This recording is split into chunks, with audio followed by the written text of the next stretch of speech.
लेकिन मैं ये चांदी का जादुई चम्मच अपने साथ ले जा रही हूँ। अब कोई भी मेरी तरह मोमोज पानी पूरी नहीं बना पाएगा। वो स्वाद भी मेरे साथ आज इस कब्र में दफन हो जाएगा। इतना बोलकर वो बूढ़ी औरत कब्र में चांदी का चम्मच लेकर लेट गई और ऊपर से मिट्टी डाल दी। कब्र में लेटते ही आसमान में सूखे बरसने, झमाझम बारिश और बर्फबारी शुरू हुई। ऐसा लगा जैसे भगवान के शरीर से आत्मा निकल गई। अलविदा दुनिया वालों। सुबह सुबह रामपुर गांव में ठंड की वजह से कोहरा छाया हुआ था। उस गांव में एक बहुत ही सुंदर बाजार लगा करता था। उसी बाजार में नंदिता नाम की एक बहुत ही गरीब लड़की फटे पुराने कपड़े पहनकर रो रही थी। मोमोज पानी पूरी वाली अम्मा कहाँ चली गई? अम्मा कहाँ चली गई तू? तभी वहाँ से एक आदमी गुजरते हुए बोला, अरे मोमोज पानी पूरी वाली अम्मा आप शायद इस दुनिया में नहीं रही। हम सब भी सुबह से उनकी राह देख रहे थे। इतना कहकर वो आदमी वहाँ से चला गया। इधर नंदिता का रो रो कर बुरा हाल होने लगा। अम्मा तुम हमको छोड़ के कहाँ चली गई? इस पूरी दुनिया में तुम ही तो हमारा सहारा थी। रोज हमको अपने स्वादिष्ट मोमोज पानी पूरी खिलाती थी और पैसे भी नहीं लेती थी। अब तो हम भूखे मर जाएंगे ना। उसे रोते हुए बाजार में सभी देखने लगे। तभी एक औरत नंदिता के पास में आई और उसे गुस्से में ताने देने लगी। क्यों फालतू में आंसू बहा रही हो? तुझे मुफ्त में पानी पूरी नहीं खाने को मिलेंगे ना, बस इसीलिए तू रो रही है। अरे उन बूढ़ी अम्मा से कुछ सीखो। बेचारी बुजुर्ग होते हुए भी काम करती थी और तुम भरी जवानी में भीख मांगती हो। इतना कहकर वो औरत वहाँ से चली गई। नंदिता को भूख लगी थी इसलिए वो बाजार में हर दुकान पर जाकर भीख मांगने लगी, लेकिन हर कोई उसे भगा देता था। जब वो नहीं मानी तब वहाँ मौजूद सभी लोग उसके ऊपर टमाटर फेंक फेंक कर मारने लगे। अरे मारो इसको मारो, इकट्ठी इकट्ठी होकर भीख मांगती है, बेकार कहेंगी। हमको आप लोग ना मारो, हम अनाथ है इसीलिए भीख मांगते हैं। हमको कोई काम पर नहीं लगता तो क्या करें? नंदिता की बात किसी को नहीं आई, इसीलिए वो रोती हुई सिग्नल पर आ गई और सड़क के किनारे एक फटा कंबल ओढ़कर बैठ गई। वहाँ पर वो आते जाते लोगों से भीख मांग रही थी, पर वहाँ पर भी उसे कोई भीख देने को तैयार नहीं था। इसीलिए वो सीधा पास ही एक मंदिर चली गई और भगवान के सामने प्रार्थना करने लगी। भगवान, तुमने तो पहले हमारे माँ बाप हमसे छीन लिए।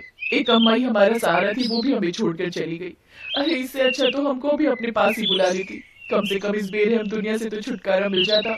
तभी पीछे से पंडित जी आ गए। नंदिता सिसक कर पीछे पलटी।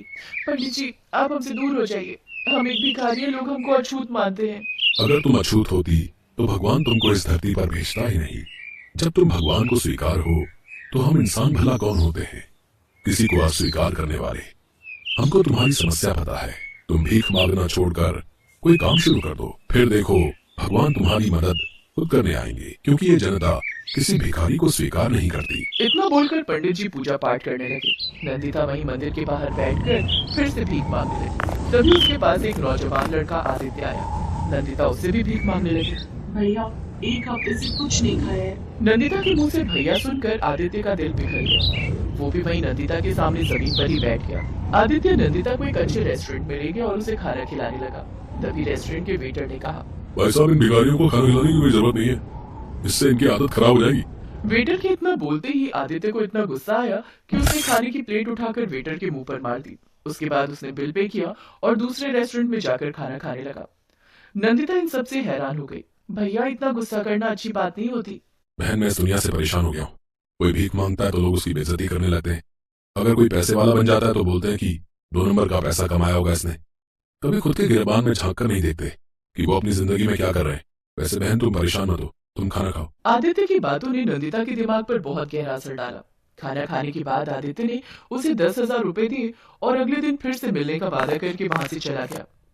अब नंदिता सिग्नल के पास आकर बार बार आदित्य की बातें सोचने लगी। उन पैसों से नंदिता ने अगले ही दिन उसी जगह पानीपुरी का ठेला लगा लिया जहाँ पर वो बूढ़ी अम्मा अपना पानीपुरी का ठेला लगाया करती थी। वहाँ पहुंचकर नंदिता ने देखा कि बहुत सारे लोग पहले से ही पानीपुरी का ठेला लगाए हुए थे।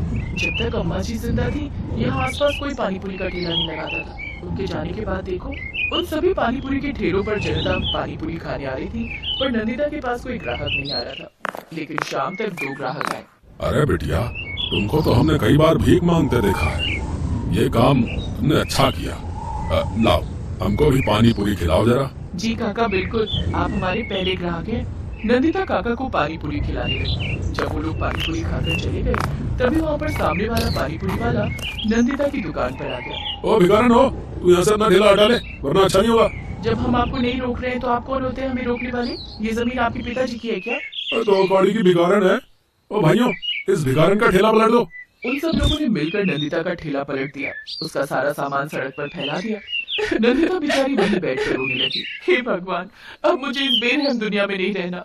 कुछ ऐसा करना कि आज रात जब मैं सोऊं तो सुबह उठूं ही नहीं। नंदिता अपने ठेले के पास ही बैठी रही और धीरे धीरे रात को उसने किसी तरह अपना ठेला खड़ा किया और उसी के ऊपर सो गई। पर जब वो सुबह सोकर उठी तब उसके ठेले पर पानी पूरी का सारा सामान रखा था और उसके अलावा ढेर सारे मोमोज भी रखे थे। ये देखकर नंदिता हैरान हो गई। ये सब क्या है? मोमोज, पानी पूरी? इनकी महक तो ठीक वैसी है जैसी मोमोज पानी पूरी अम्मा जी बनाती थी। वो स्वाद हम कैसे भूल सकते हैं? अम्मा जी के जाने के बाद सारा गांव अम्मा जी की मोमोज पानी पूरी के स्वाद के लिए तरस गया है। उस स्वाद की महक सारा गांव पहचानता था। कुछ ही मिनट में सारा गांव नंदिता के ठेले के पास खींचा चला आया। उसकी दुकान पर लाइन लग गई। दीदी, आपने तो अम्मा जी की याद दिला दी। उनके जैसे स्वादिष्ट मोमोज पानी पूरी आज तक कोई बना नहीं पाया। आपने ये कैसे किया? ये तो हमको भी समझ में नहीं आ रही है। आप लोग पानी पूरी खाइए, अम्मा जी का प्रसाद है। उसने पानी पूरी खिलाना शुरू किया। वो सबको मोमोज वाली पानी पूरी खिलाती जा रही थी, पर ना पानी पूरी कम पड़ रही थी ना ही मोमोज। शाम तक उसकी दुकान पर लाइन लगी रही, पर मोमोज वाली पानी पूरी खत्म ही नहीं हुई। रात में जब सारे ग्राहक चले गए तब सामने ठेले वाला फिर से नंदिता की दुकान पर आया और ठेला पलटाने लगा। ठेले को हाथ लगाते ही अचानक एक जोरदार बिजली कड़ी और वहां पर वही बूढ़ी औरत की आत्मा प्रकट हुई जो कब्रिस्तान में चांदी का चम्मच लेकर दफन हो गई थी। सभी लोग उसे देखकर डर गए। अम्मा जी तो खत्म हो गई थी, लगता है उन्हीं की आत्मा है। अरे जल्दी भागो यहाँ से भाई। आसपास के सभी ठेले वाले अपना ठेला छोड़कर वहां से भाग गए। उसके बाद अम्मा की आत्मा ने नंदिता से कहा, बिटिया, ये सारा चमत्कार मैंने किया है। ये लो जादुई चम्मच। जब तक ये तुम्हारे पास रहेगा तब तक तुम्हारे पास ना मोमोज की कमी रहेगी और ना पानी पूरी की। पर अब भीख मत मांगना। और हाँ, जिस आदित्य ने तुम्हें बहन मानकर पैसे दिए थे वो कोई और नहीं, मेरा पोता ही है। वो तुम्हें कई दिनों से उसी मंदिर के पास ढूंढ रहा है, पर तुम उसे कहीं नहीं मिली। कल सुबह जाकर उससे मिल लेना और साथ में मिलकर रहना। वो भी अनाथ हो चुका है। चांदी का जादुई चम्मच देकर अम्मा की आत्मा गायब हो गई। नंदिता बहुत खुश हुई। अगली सुबह वो मंदिर के पास जाकर आदित्य से मिली। आदित्य को उसने सारी बात बताई। तुम्हारी तरक्की देखकर मैं बहुत खुश हूँ बहन। तुम मोमोज वाले पानी पूरी बेचो, लेकिन तुम रहोगी मेरे साथ, मेरे घर में। अब नंदिता अपने मुंह बोले भाई आदित्य के साथ उसके घर में रहने लगी।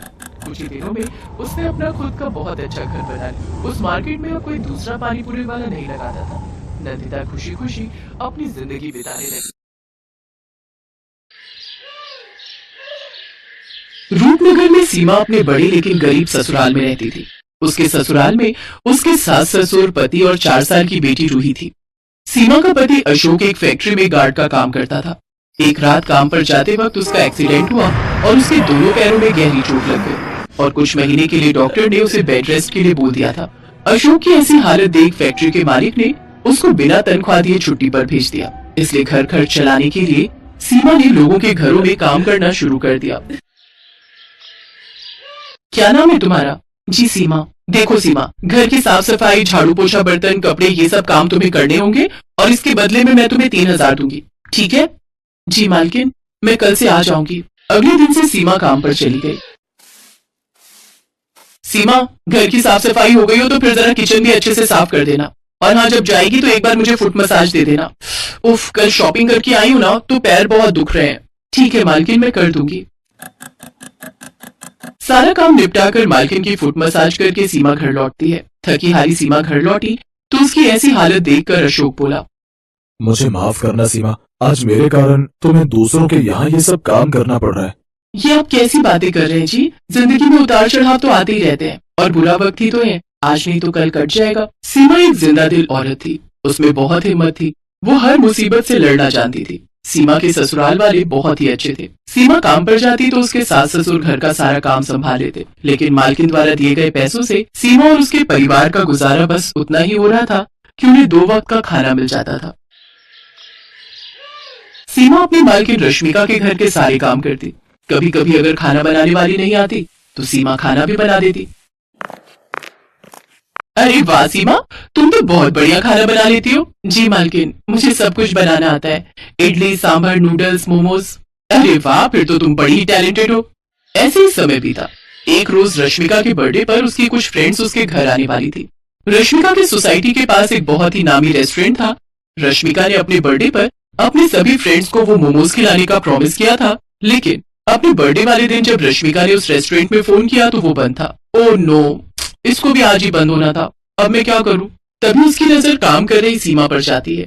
उसने सीमा को सारी बात बताई। लेकिन मालकिन, मैं वो होटल जैसे मोमोज नहीं बना पाऊंगी, और तीखी चटपटी चटनी तो मुझे बनानी नहीं आती। अरे कौन सी बड़ी बात है, यूट्यूब पर तो उसकी रेसिपी देख ले, सामान मैं मंगवा देती हूँ। वैसे भी तो तू खाना अच्छा बना लेती है, मोमोज भी बनाई लेगी अच्छे से। रश्मिका ने यूट्यूब ऑन कर दिया, जिसे देख सीमा मोमोज और स्पाइसी चटनी बनाने लगी। वो वीडियो देखकर सीमा ने वेज मोमोज, चिकन मोमोज और पनीर मोमोज बना दिए। फिर सीमा ने सबको स्नैक्स सर्व किए, साथ ही चटपटे मोमोज भी खाने को दिए। वाह यार, क्या मोमोज है! सच में इस स्पाइसी रेस्टोरेंट का भी जवाब नहीं। कमाल के कुक है इसके। अरे ये कमाल मेरी कुक, मेरा मतलब है मेड सीमा का है।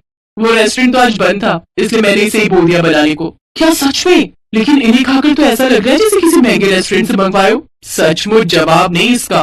उन सब ने ज्यादातर मोमोज ही खाए। सबको मोमोज इतने पसंद आए कि मोमोज ही कम पड़ गए। सीमा भी अपनी तारीफ सुनकर बहुत खुश थी। घर आकर उसने ये बात अपने ससुराल वालों को बताई। हमें तो पहले ही पता था हमारी बहू बड़ी हुनर वाली है, जो भी काम करती है दिल से करती है और उसमें जान डाल देती है।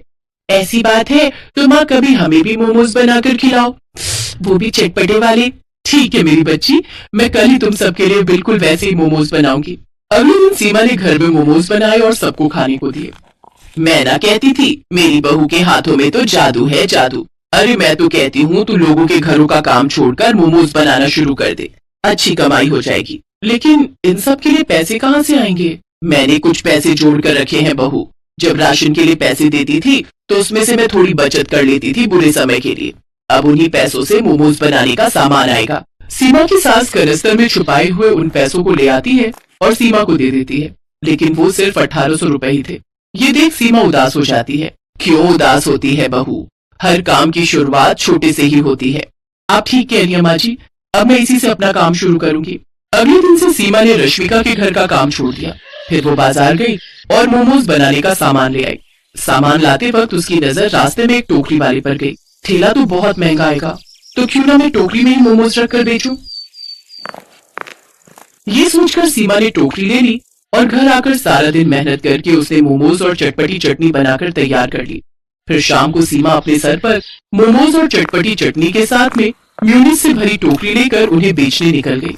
वो गली मोहल्लों में घूम घूम कर चटपटे मोमोज बेचने लगी। चटपटे मोमोज ले लो, स्वादिष्ट स्वादिष्ट चटपटे मोमोज, जो एक बार खाएगा उंगलियां चाटता रह जाएगा। तभी एक औरत उसके पास आई।